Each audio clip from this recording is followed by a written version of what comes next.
Assalamualaikum warahmatullahi wabarakatuh. Di sini saya akan menjelaskan statistika inferensial mengenai metode statistika. Perkenalkan, nama saya Alizafira Saptiani dengan NIM 1216022 dari kelas 2D Program Studi Psikologi.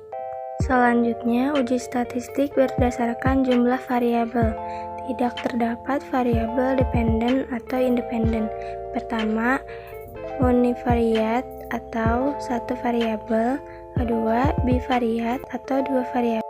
Ketiga, multivariat atau interdependensi atau lebih dari dua variabel. Selanjutnya, uji statistik berdasarkan jumlah variabel.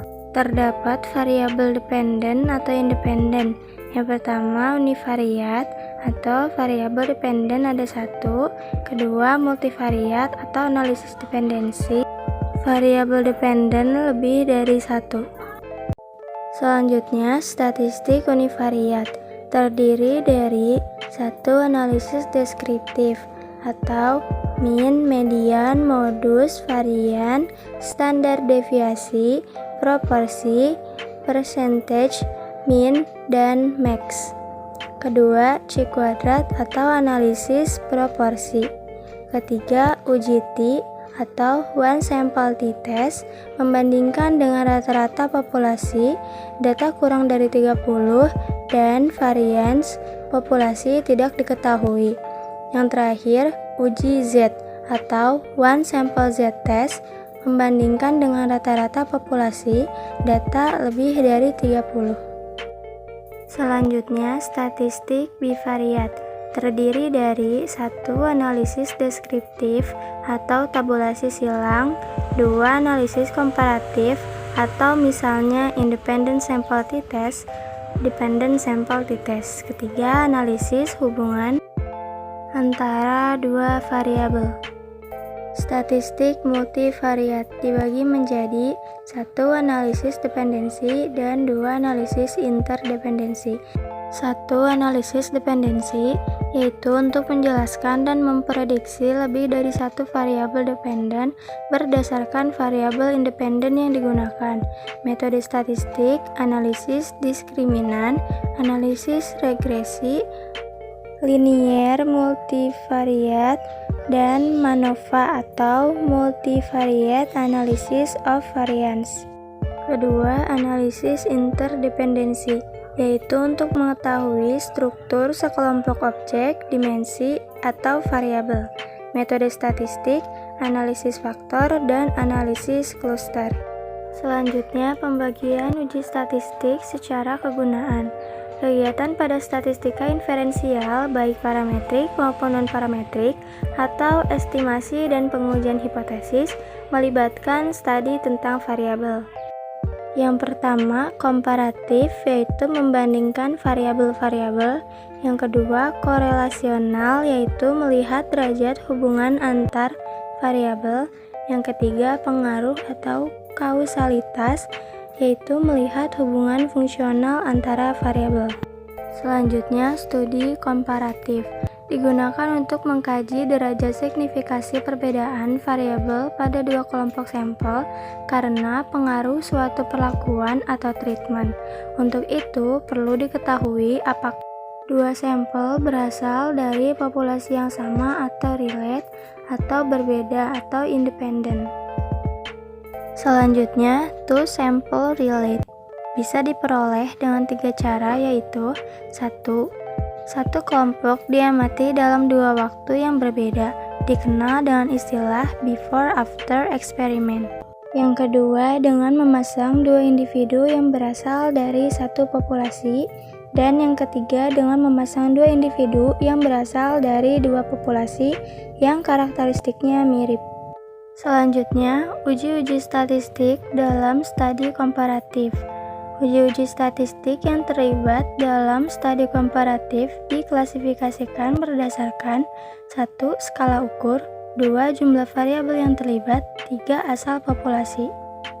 Selanjutnya, di sini terdapat tabel uji statistik komparatif. Selanjutnya, studi korelasional. Setelah diketahui dua sampel berbeda atau tidak, Lebih jauh ingin diketahui apakah yang menyebabkan perbedaan itu. Perbedaan bisa saja akibat pengaruh suatu variabel terhadap variabel yang diteliti. Untuk mengetahui kemungkinan terdapatnya hubungan antar variabel-variabel yang terlibat dalam populasinya, dilakukan studi korelasional. Uji-uji statistik dalam studi korelasional. Uji statistik pada studi korelasional diklasifikasikan berdasarkan skala ukur masing-masing variabel yang terlibat. Tidak ditentukan mana yang menjadi variabel pertama ataupun variabel kedua. Selanjutnya di sini terdapat tabel uji statistik korelasional. Selanjutnya, arti koefisien korelasi. Derajat hubungan dua variabel dinyatakan dalam satu bilangan yang disebut koefisien korelasi. Besarnya antara -1 sampai 1. Tanda plus atau min menyatakan arah hubungan, sedangkan besarnya koefisien korelasi menyatakan kualitas hubungan. Koefisien 1 artinya terdapat hubungan yang sempurna dan koefisien 0 artinya tidak terdapat hubungan. Arti koefisien korelasi kedua. Plus min 0,00 sampai 0,25 artinya tidak terdapat hubungan atau terdapat hubungan yang lemah. Plus min 0,26 sampai 0,50 artinya terdapat hubungan yang cukup lemah. Plus min 0,51 sampai 0,75 artinya terdapat hubungan yang cukup kuat. Plus min 0,76 sampai 1,00 artinya hubungan yang kuat atau menuju sempurna. Arti koefisien korelasi ketiga. 0,00 sampai 0,20 artinya korelasi sangat lemah. 0,21 sampai 0,40 artinya korelasi lemah.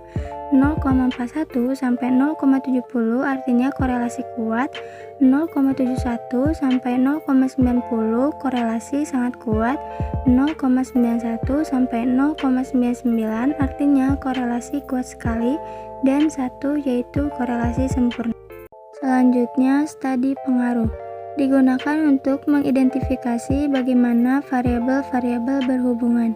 Salah satu metode yang sering digunakan adalah analisis regresi. Ada dua jenis regresi. Yang pertama, regresi linier, yaitu simple linear regression dan multiple linear regression. Yang kedua, regresi tak linear. Selanjutnya, variabel berdasarkan fungsi. Dalam analisis regresi terdapat dua variabel. Yang pertama, variabel bebas atau independent variable, disebut juga sebagai variabel prediktor.